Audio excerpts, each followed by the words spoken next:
What's up, gang? Welcome to another episode of the Power of Nine podcast. I'm your host, Aaron Eggert. Today's guest is simply a marketing automation wizard.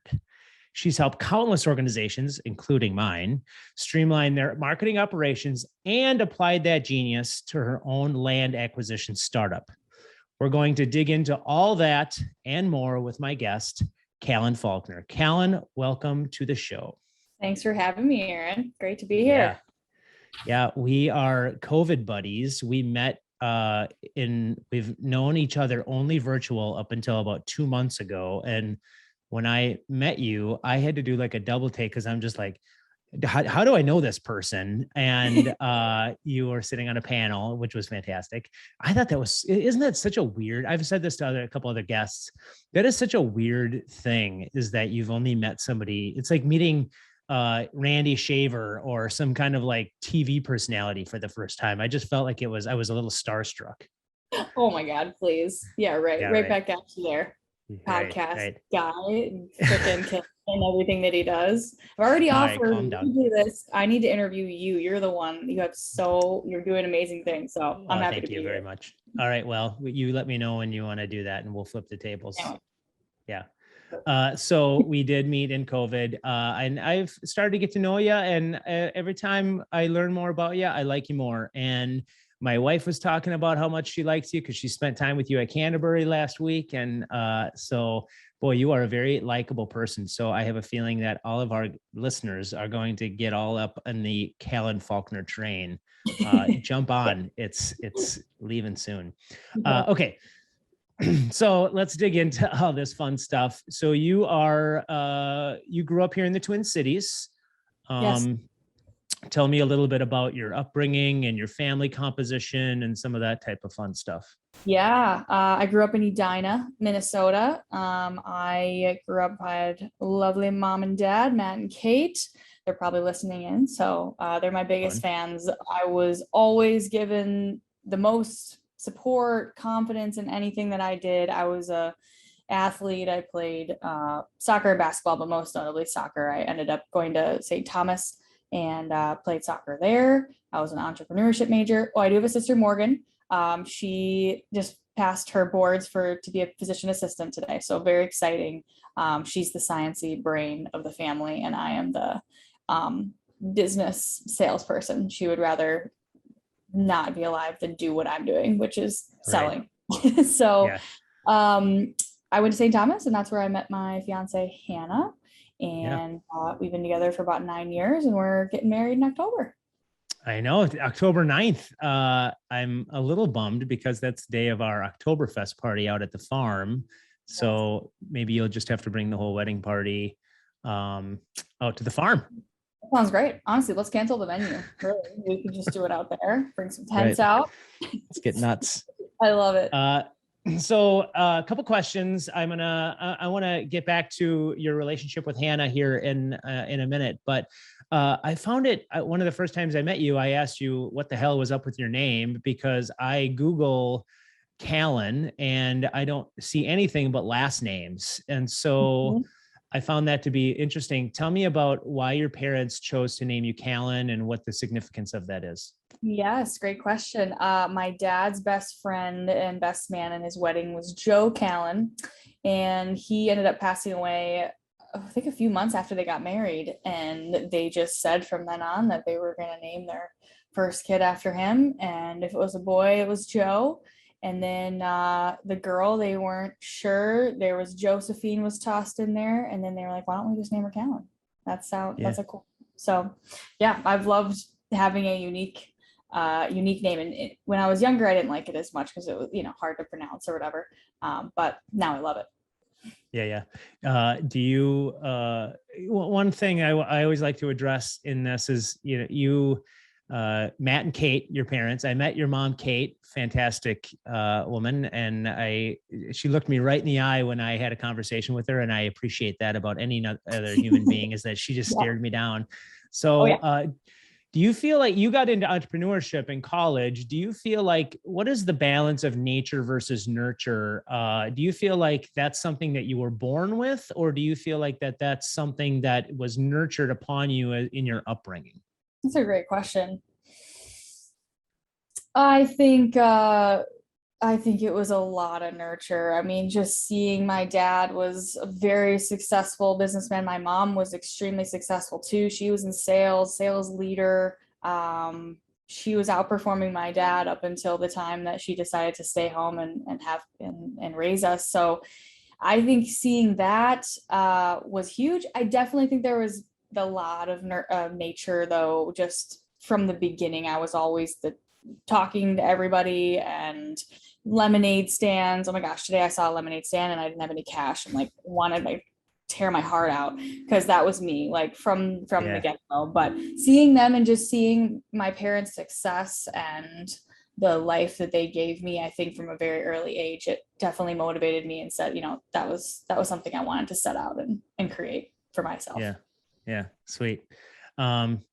So then you matriculated from the great city of Edina. I joked around with you about the term cake eater, and you agreed with it. So anybody who's listening from Edina, I apologize, but that's a well-known statement. So you went from Edina over to St. Thomas. You played soccer and you went for entrepreneurship, and then you met your fiance Hannah. Talk to me a little bit about that. So did you gave me the green light on this, and you told me I can put my foot in my mouth, and my wife threatened my life and told me, don't put your foot in your mouth. So talk to me about that process, because I got to tell you, I'm so honored and humbled that you're even open to talk about this on the podcast, because I don't know if this is very widely known, specifically in the business community. That you're a proud member of the LGBTQ plus community. So thank you so much for talking about that. And let me just start digging in here. So talk to me about that process, how you handled that and everything. Yeah. And I'm glad you're bringing it up. And I really do love talking about it. I think with anything in life that's new or not necessarily unusual. I think it's becoming more usual and more common, but just until you really meet somebody in any type of situation, if you grew up in an all Caucasian white environment and never had any friend that was a Black person, that's not any way to live. And I want to be that person to other folks of just, hey, let's talk about it. Let's talk about anything. Like, let's bring it all up. So it wasn't always like that, but we have progressed over the past 9 years of wanting to talk about it. Good. So I met Hannah. I was a junior and she was a freshman in college. At that time, I was not out. I had not really even identified what my sexuality was. It was just, let's go. I had a lot of great friends and we'll figure that out later, was kind of the vibe that I always had. I met Hannah, and I think upon meeting her, when you meet, especially as a girl, I was like, oh, this is my new bestie. Like, she's so great. Okay. Love hanging out with her. We were essentially together. We just didn't tell anybody because I think we were, I was a junior and she was a freshman. We were both very nervous about what the coaches would say or if that was even allowed. I have no idea. NCAA rules, like I had no idea. So that was totally a secret.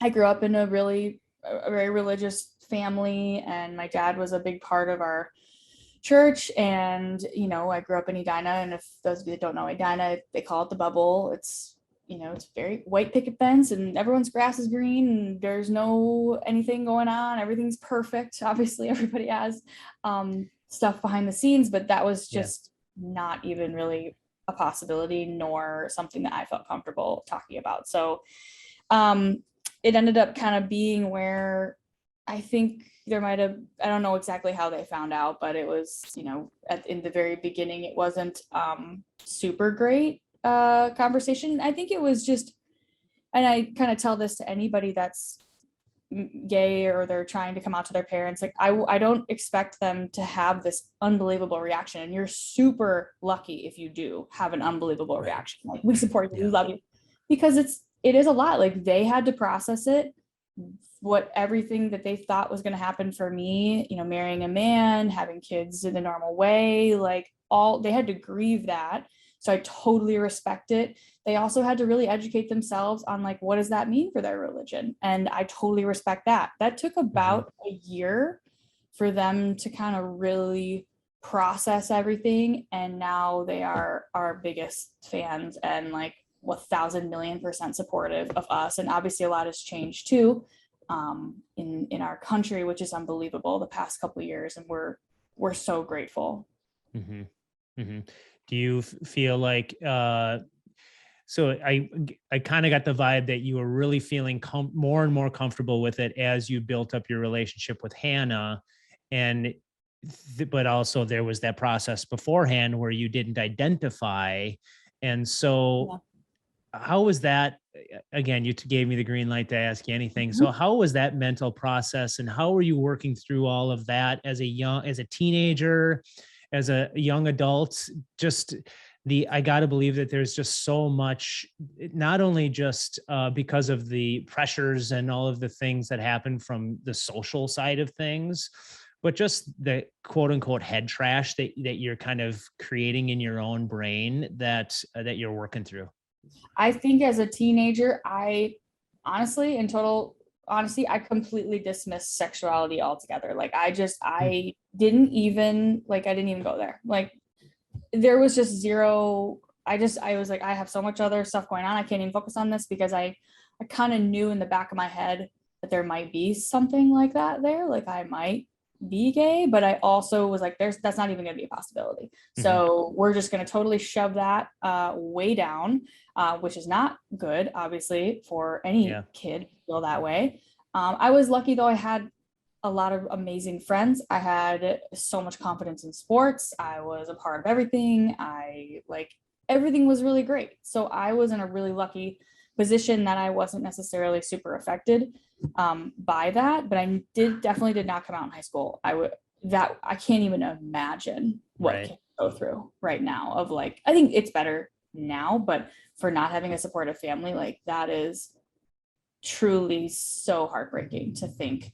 Now I think coming, I didn't really have, I guess I kind of have it coming out, but it was really of like, I'm with Hannah, which was so much easier, I think, than I'm gay, because I'm gay is like, oh, like not oh, but you know, it's just a different, just like, feels different. Yep. Yeah, like you're really saying it about you versus I'm with Hannah is like, oh my gosh, look how great Hannah is. She's so pretty and she's so great. Like it was a crush. So over time being with her, it's almost been like I've had to reconcile that with myself. Like, okay, you got it, you know, you're gay. Oh, whoa, like that's been kind of a gradual process over the last couple of years of like us holding hands, you know, walking down the street, like being okay with a new person. Like me talking about this on this podcast, if you told me this 3 years ago, you're like, oh, you're going to talk about this publicly? You're like, absolutely not. No way. I don't even want anyone to. I honestly didn't even wear my ring like when we first got engaged last year. Like I didn't wear it in some business meetings because I didn't want anyone to ask. You know, what does he do? What does your fiance do? It's like, oh, it's actually a she. She works for Securian, you know, just didn't even want to deal with that. Yeah, right. So I have a few questions, maybe a question and then a couple pieces of advice. So as a young person that is working through this mentally and is just trying to navigate their own sexuality, do you have any advice for people that might be, I don't know if we've got a ton of like young listeners. I hope we do. We need to get into having more young listeners. Parents. Right. I mean, definitely. So that was my second question. So let's two-part that. So let's look at it from the perspective of the young person working through that and some advice that you could give them. And then I think just as important, if not some cases more importantly, how could the support system of these people that are working through some of these challenges mentally, how could they work through that and be a support? That's a great question. I think when I talk with kids or with even people my age that still haven't come out to their parents. Like it's crazy. You're just so, as a kid, you grow up and your parents are everything. They are your everything. They're your support. We listen to every single thing they say. They're so knowledgeable. As a kid, what I would say if I met a kid, and I talk to kids all the time, be honest as soon as you can. If you know that you're gay, just, it's so much easier to rip the Band-Aid off. I waited and waited and waited. And guess what? Everyone around me already knew. There was not one person that I told that they were like, oh my gosh, no way. Like, no, obviously we know, we feel it. We know, we can see this from afar. So you're not hiding the secret. The only thing that you're doing is just shoving it far more down for you. And in anything in life, like if you have a secret, like secrets eat you alive, like no matter what it is, a business secret, a whatever, a personal secret, like it's just better to be honest about that. And if somebody has a negative reaction, this is the thing, and I kind of mentioned this before, it is okay if your friend or your parent says, I'm going to need a little bit to like process this. That has nothing to do with how much they love you, how much they care about you. They've been told things their whole life. Their religion has said things about this. And not that I'm not religious, I just think a lot, sometimes in some religions, there's an education about it that's fairly negative, and they have to tell their friends. And again, the things are going to change for what your future. So they need to process that. You're very, very, very, very lucky if you have an amazing reaction right away. So I don't ask your friends to be like, I need you to support me. Like, no, just tell them, let them process and talk through it and be honest as soon as possible. Parents, just be, I think as a parent, you know, you, oh my gosh, it's a girl, like you're born, this child's a girl and they're going to marry a boy. Like, let's, I think now in this time, like we don't really know, like let's let our child decide. And yes, is that impossible? And I don't have kids, so I can't imagine what that would feel like. But all that matters is that our kids are happy. All that matters is that anybody's happy. And if this is what makes your kid happy, like let's try to have that positive reaction. Like, yes, can we have conversations about it later? But I have seen far too many times, one of even people close to me, their parents literally disregard them, not be involved in wedding, not be involved in anything. That we are on this planet for a very finite amount of time. And if you are feeling those feelings, and maybe it's a religious thing, please look at it in the sense that they are happy. They're doing what makes them happy. They're not hurting anybody. And if you disagree and you healthfully disagree, that's okay, but please keep loving them, you know? Right. Yeah. Very good advice. One of the things that I want to address, and I think let's do a crash course on pronouns. I think pronouns can be a little confusing for people that do not get into that conversation, and it's becoming more and more to the forefront. You're starting to see it now, like on LinkedIn. So you'll see a name and then you'll see she, her, or he, him. Give me your perspective on that, and give me a crash course on pronouns.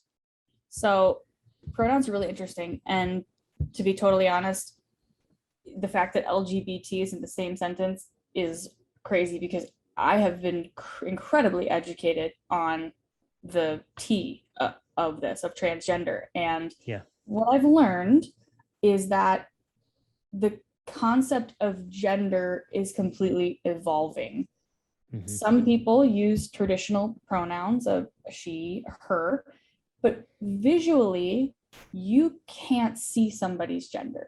You can't see somebody's sexuality either. It's the same. And they're also not related. That's something I learned, is that gender is one thing, what I identify as, and I identify as a she, her, but you could identify as a they, them, which means that you don't identify with she or him, or she or him or her. You maybe some days you feel more feminine, some days you feel more masculine, or maybe you feel right in the middle.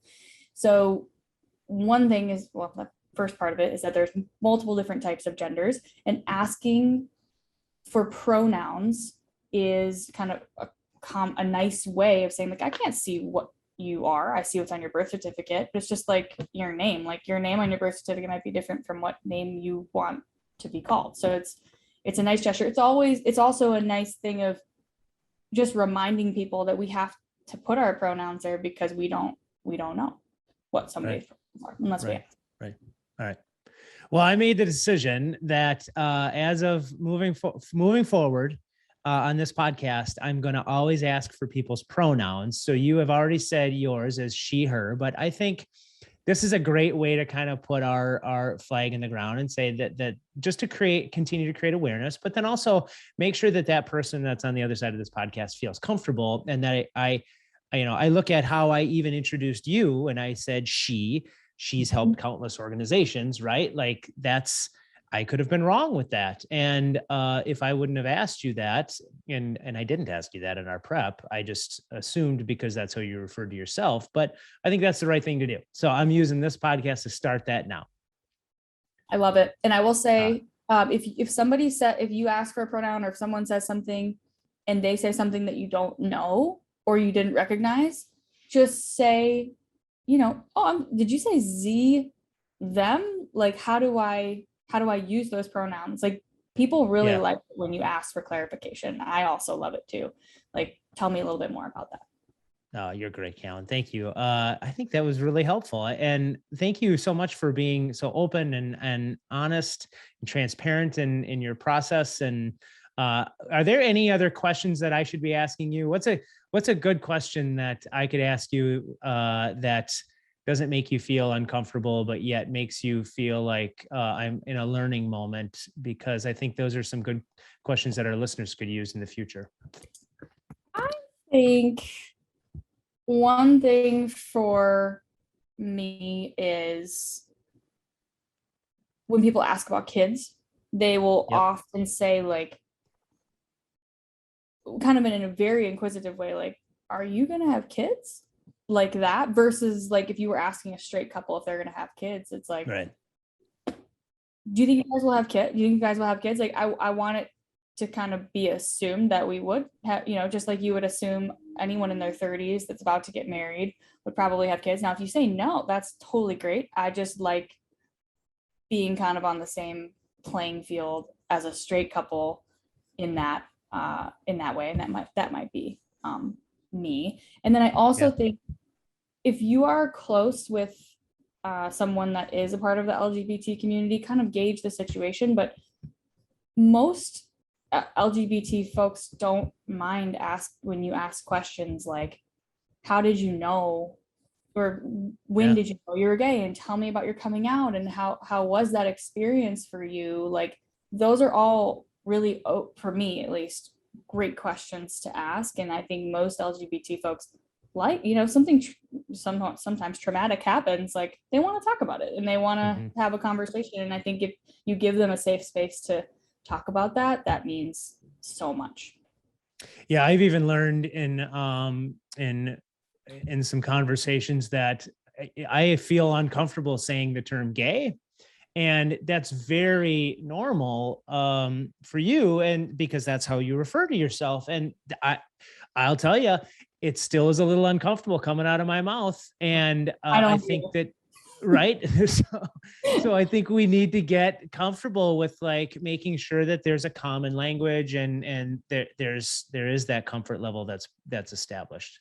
Yes. And I don't even like saying it. I really do not like the word lesbian. I will just throw that out there. All right. That is not, it's so crazy that I know it's just you just grow up with it. And there's like this idea of what that is. And I don't identify with that. So it's like, I just feel like a normal person. I think that's at the end of the day. It's like, I have a lot of straight friends. We have some gay friends, but like, we're just normal. We just go with the flow. Love cooking. Yeah. Love hanging out. Normal people. You do. You do love cooking. I know that. You've sent me a couple of recipes and they're fantastic. So let's transition into the business stuff. I'm sure that that will come back up, but I wanted to continue to go on the track. Again, thank you so much for getting into that. Thanks for seriously, you gave me an education. Hopefully our listeners feel the same way too. So awesome. You're so great. Awesome. speaking of cooking, one of the first gigs that you had in college was selling Cutco knives. You told me this in our prep call, and I had one of these, a friend of a friend give me a rundown on so is it true that selling Cutco knives, you basically get paid just to do demonstrations and then you get paid on top of it commission? That's a really good question. They actually kind of fool you with that. They want you to use that phrase when you're talking to your mom's friends, like, I get paid just to show you. You don't really. You don't really get Uh, paid to show, but it makes them feel more comfortable to have you over because they know that you're going to get paid regardless of if they buy anything. But if you're good and you cut through a penny with the scissors and you slice some rope with the steak knife, then you're probably going to get a sale. So it's a little bit of do a you have a marketing. set? Do you have a set in your kitchen right now? Oh my God. We were just talking about this. Yes, because every time I'd win a sales competition, they would give you a knife. And then you're like, well, sweet, I'm 19. I don't know any, like, wow, cool. I have a Right. cleaver. And now I make bone broth and we cut our dog's food, frozen food up. And we've got like the Yeah. whole $2,000 set. And everyone walks in and they're like, what is it? I'm like, well, these are my sales prizes when I was 19 that I used to hate. Now I love. And that's that's a good school of hard knocks. Plus they do a good job of training some people that have zero sales experience. And then probably one of the other best local Twin Cities tech companies that has got amazing sales training, or I know they did when you were there, is because of Charlie, was SPS Commerce. What was your experience of landing there and then selling at SPS? Oh, incredible. Yeah. Charlie Hackerson, I'm sure most of you know who he is. If not, he was the VP of sales at SPS Commerce for basically their entire growth phase, from nothing to incredible. Mhm. And he created his own sales training program. And I was extremely lucky to go through that right after college. And then in my third job, he was actually hired on by the company I was working for to essentially be my mentor. So I got to go through the training again, and then he put the Jeez. training on. I got to go for free. I got to go through a third time.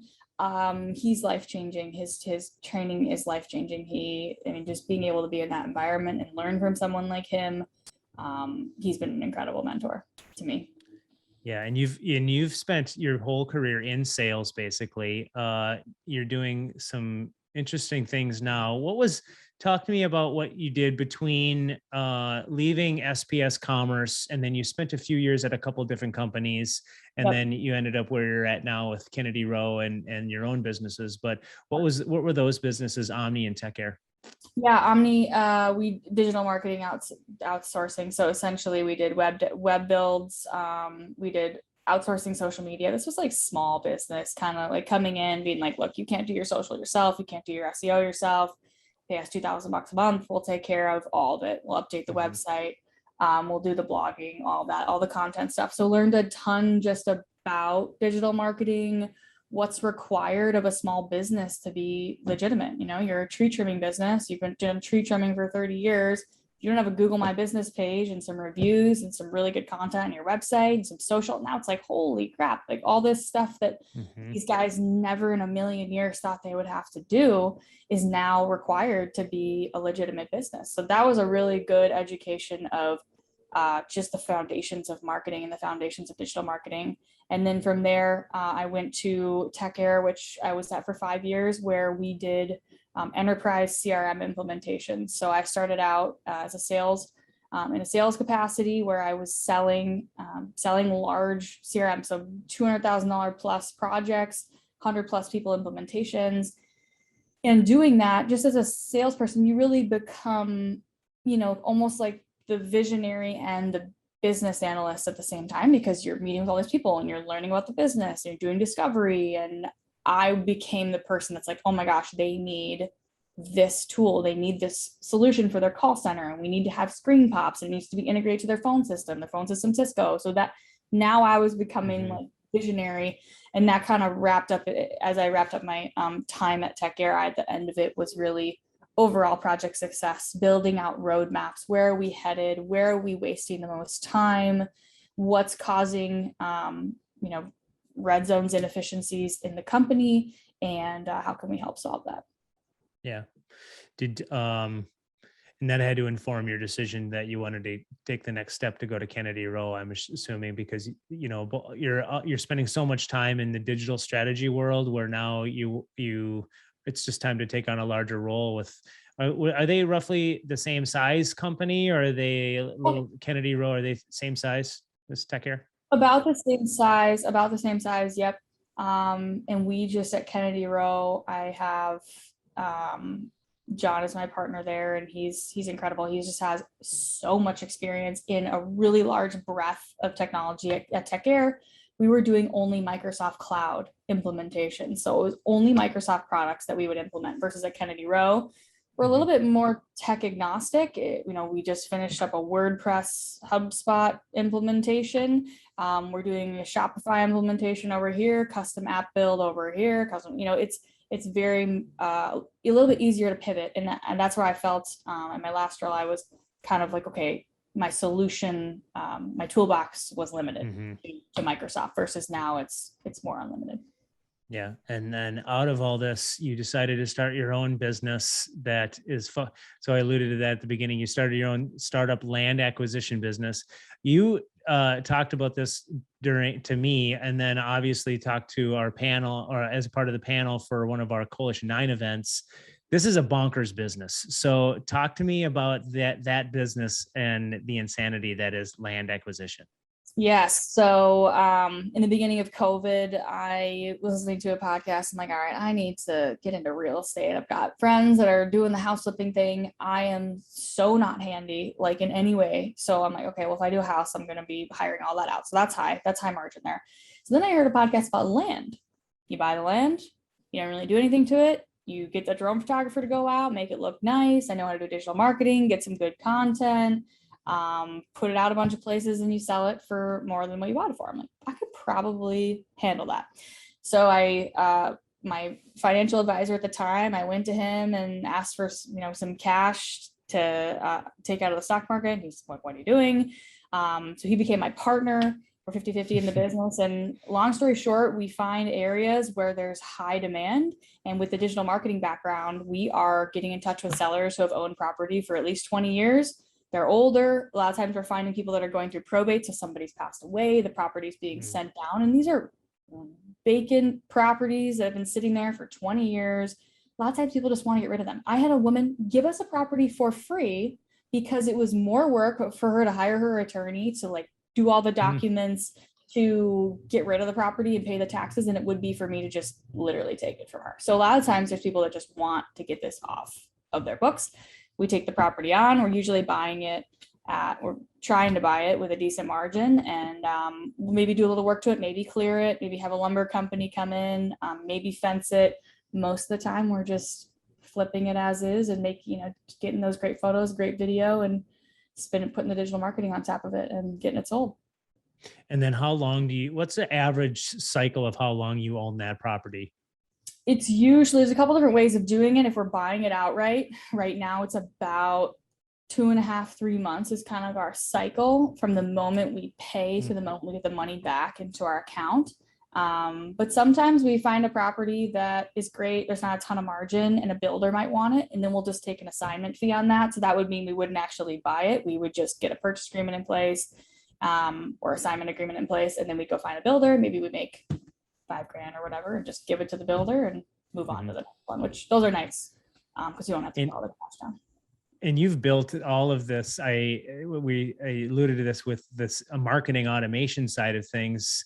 And now you're taking this and you're doing this coaching for small businesses. So I'm going to mash these two together so we're not being redundant in what you do for the land business, because it is very much like what you're doing for small businesses and what you did for Coalition 9.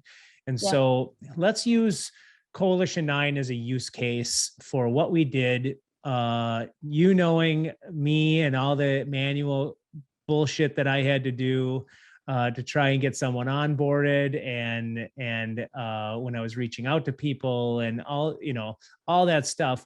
Let's talk about what you came into and how you tightened it up. Because I'm telling you, I talk about it all the time, and I tell people that if they don't make an investment into this, they're missing the boat. And so let's use this as an opportunity for people to understand how important your role is. Totally. So I'll give kind of a little background.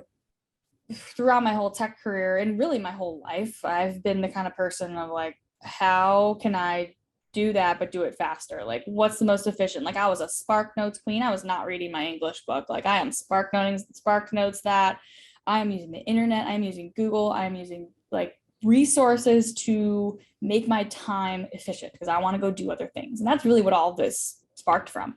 So when I started getting into solutioning in the business, I'm like, oh my God, you're spending an hour taking that information from over there and putting it into your accounting system. Like, we should have one button that just sends that information over.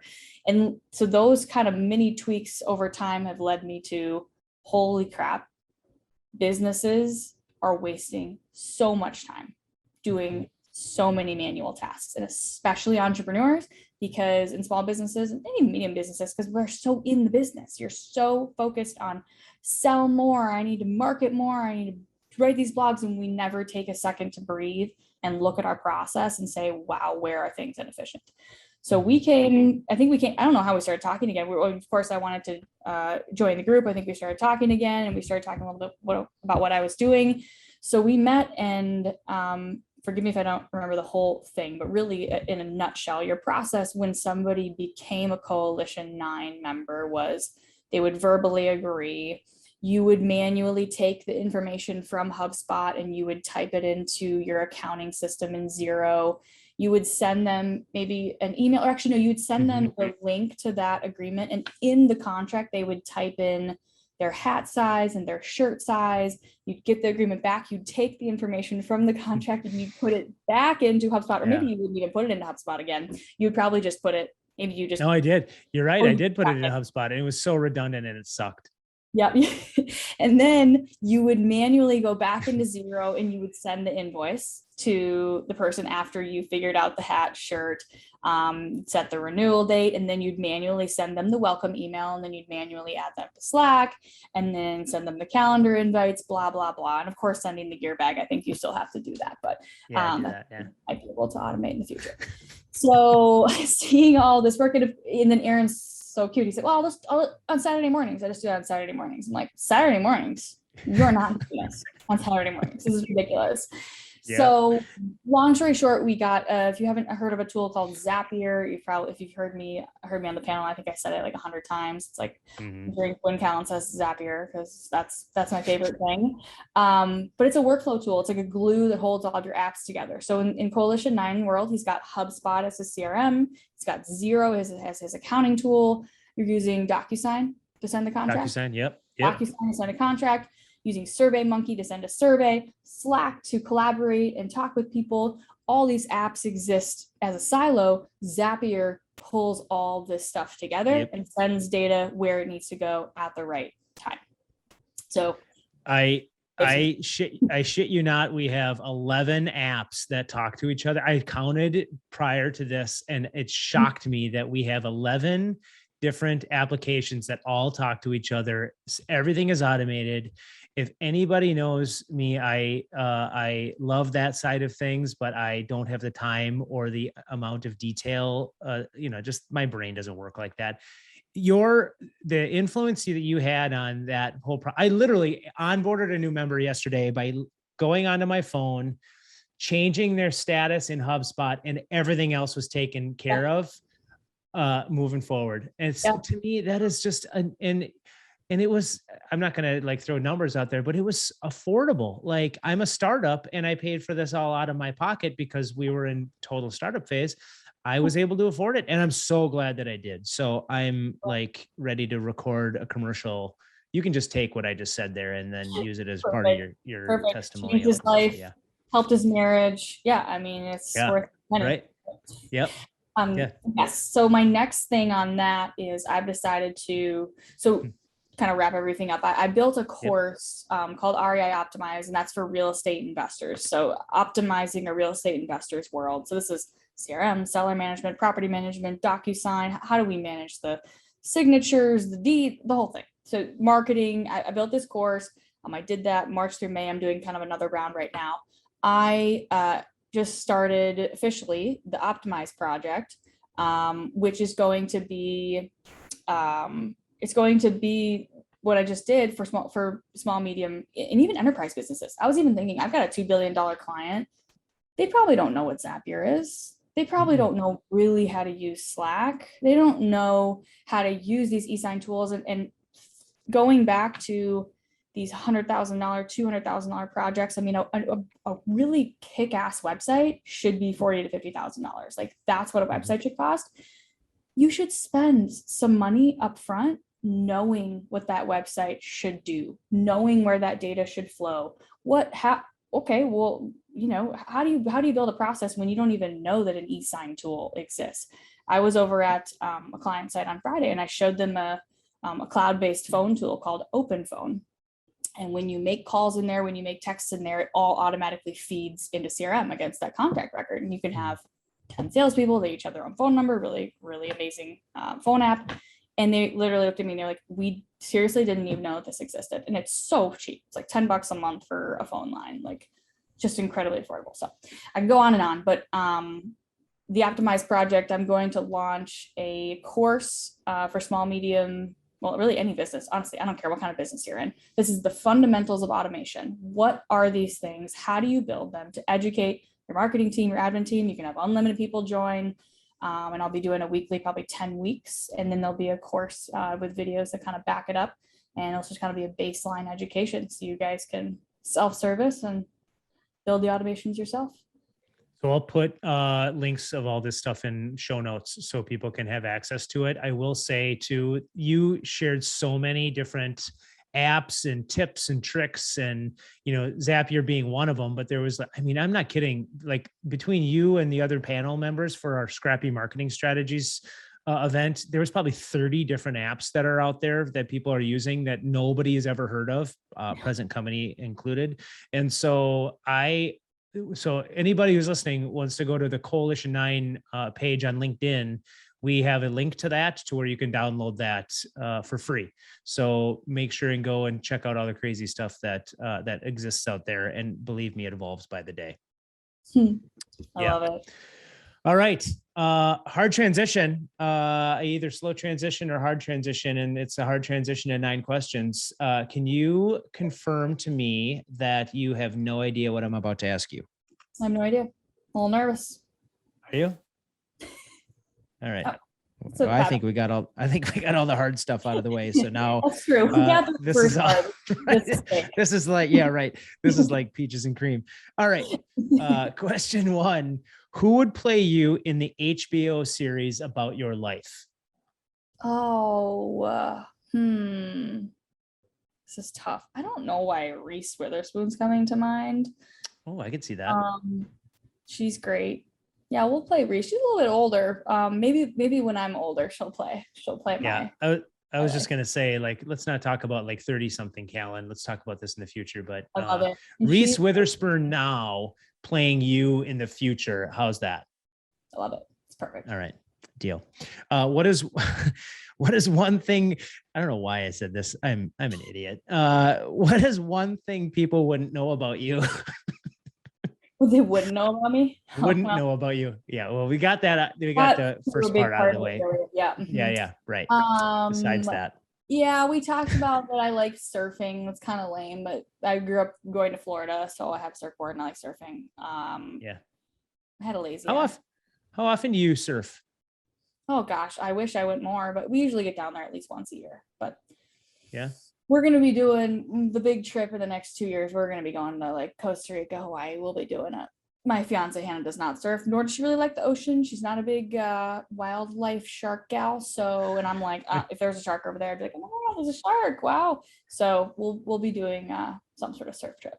We need a little Coalition 9 surf retreat. Maybe we can make that happen. Ooh, that sounds good. That's let's put that out in the future plans for leadership retreat. Love it.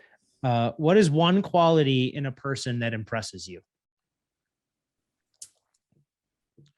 Question asking, just genuine interest in what is going on. Like if I find that was something my parents taught me, like from the very beginning. Like it doesn't matter if they ask you one question. If you ask questions the whole time, you will walk away from that conversation. They will think you are incredible. So I love when people, everyone likes to talk about themselves. So it's just people are genuinely curious and asking. That always means a lot. All right, good. Describe your high school experience in 3 words. Fun.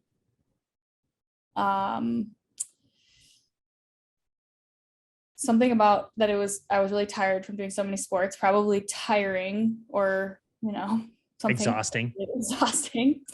And I'm just going to throw food in there because my mom is an incredible chef. And we would like every Friday night, she'd be like, whoever you want to have come over. She would make chicken parm, she would grill, she'd make ribs. And I was able to have any friends over that I wanted. And we had a little sport court in the back and it was the best ever. Like I miss those so much. So I can see where you get your inspiration to being a cook from then, because I know you cook a lot and that's where that all comes from. That's the going back to the need. I love cooking for people. Like that's how I show my love. Like we were up at Hannah's cabin and they're like, can you please stop cooking? I'm like, I honestly love it. Like this is a true joy. So all right. Well, we'll be over this weekend. Please do. Yeah, whether you like it or not. What is your favorite nonfiction book and your favorite fiction book? Nonfiction. Look at my bookshelf. Okay. Tools of Titans. I love Tim Ferriss. That's the big fat book right there. Mm-hmm. I got it too. It's right back there. Yeah. I love that one. Yep. Fiction. What is her name? I'm forgetting her name right now. It's going to come to me in a minute, but there was a book about a school shooting that I absolutely loved, and I can't remember what it's called. I can hear you hammer away on your keyboard. Total style. Yep. I have no idea what it's called, but it was incredible, and it was just, it was a really good book. Gosh, I wish I knew what it was called. We'll figure out. We'll put it in the notes. But it was great to get in the mind. It was from his perspective, the kid that actually did it, and what has to happen for somebody to get to that place, and it was very eye-opening. Yeah. Okay. What is one guilty pleasure that you like to indulge in? I would say just like going to at 50th in France, there's a new butcher shop and the meat is freaking so expensive. Like it is ridiculous. Like no joke. They have $300 a pound beef that is like dry aged, marbled from Japan. It only ate acorns for 3 years. Jeez. And then it moved to whatever. Hey, it is. I'm not kidding you when I say it. Not $300 pound one, but the $50 pound one is the best steak I've ever had in my life. So whenever there's like a Father's Day or something, I'm like, this is an excuse to go get these really good steaks. Yeah. And they make me so happy.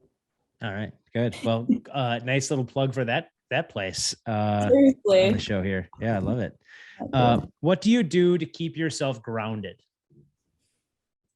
This is a funny question because grounding is like my favorite thing ever. So I could go on and on about this, but the earth is electromagnetic field. We humans are electricity. That's what comes to our body when we touch the earth. When you walk in grass, like your chemical composition changes in your body. So getting into nature. This morning I went on a trail run with Sunny, my dog. Like no headphones, just get out, be in the sun. That's why I love the beach vacations. Just like being in nature is like so important to me. Like I feel it in the winter when I don't get outside. Yeah, but you still get outside. I met you over the winter and you were outside doing stuff. So on you like going out. I do. Embrace North is the gym that I go to, and it's funny, I'm like literally live there in the winter, and they have it's in Linden Hills in Edina, and they have a sauna and an ice bath out back. So you do your workout and you force yourself to go outside and you get in that ice bath and then you go in the sauna and you do the rotations, and that like saved me all winter. Highly recommend. I love it. We have a sauna in our basement.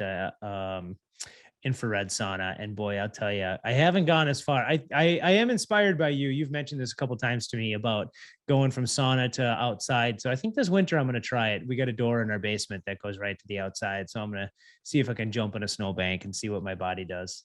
It is incredibly important to put your body through healthy stress. We talk about healthy stress, like weightlifting, but getting your body really, really cold and then getting your body really hot is an amazing way of like kind of poking at the nervous system and then breathing through it. And then you just get stronger and stronger and stronger over time so that when something stressful does happen, you can handle it.